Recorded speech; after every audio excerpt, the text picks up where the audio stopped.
Read the following. Look at the underlined words in the following sentence. ఆ కింద ఉన్నటువంటి దాన్ని చదవండి. మరి గీత గీసినటువంటి పదాలను ఒకసారి మీరు ఆ యొక్క వాక్యాల్లో ఉన్నవి చూడండి అంటున్నారు. Tenali Rama had a huge garden. Tenali Rama అనేటువంటి ఆయనకంట చాలా పెద్ద తోట అనేటువంటిది ఉందన్నమాట. వనము అని కూడా అంటారు. సో తెనాలి రామ అన్నటువంటి ఆ యొక్క పేరుని కింద గీత గీశారు. హ్యూజ్ గార్డెన్ తోట అన్నటువంటి దానికి కూడా గీత గీశారు. The thieves lifted the box from the well. Thieves దొంగలు బావిలో నుండి ఒక పెట్టెను పైకి తీశారు. బాక్స్ అన్నటువంటి అంటే పెట్టె అనేటువంటి దాన్ని గీత గీశారు. The word Tenali Rama denotes the name of a person. Tenali Rama అనేటువంటిది ఒక వ్యక్తి యొక్క పేరు.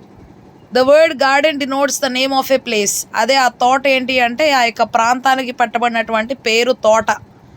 And the word box denotes the name of a thing. Okay, so ఒక వస్తువు యొక్క పేరు చెప్పబడేటువంటిది పెట్టె అనమాట.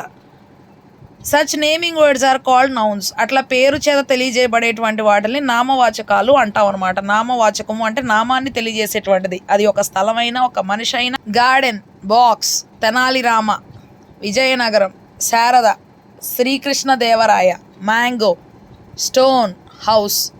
పర్సన్ అంటే మనిషి అనమాట. సో మనుషులుగా పేర్లు ఉన్నటువంటివన్నీ కూడా ఇక్కడ రాయాలి. తెనాలిరామ అనేటువంటిది ఒక మనిషి పేరు. శారద అనేటువంటిది మనిషి పేరు. శ్రీకృష్ణదేవరాయ అనేటువంటిది ఒక మనిషి పేరు. ప్లేసెస్ ఏంటి? గార్డెన్, తోట అనేటువంటిది స్థలం యొక్క పేరు అనమాట. విజయనగరం అనేటువంటిది ఒక స్థలం యొక్క పేరు.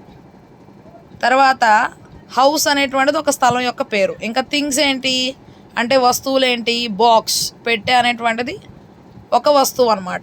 మ్యాంగో అనేటువంటిది ఒక వస్తువు. స్టోన్ అనేటువంటిది ఒక వస్తువు.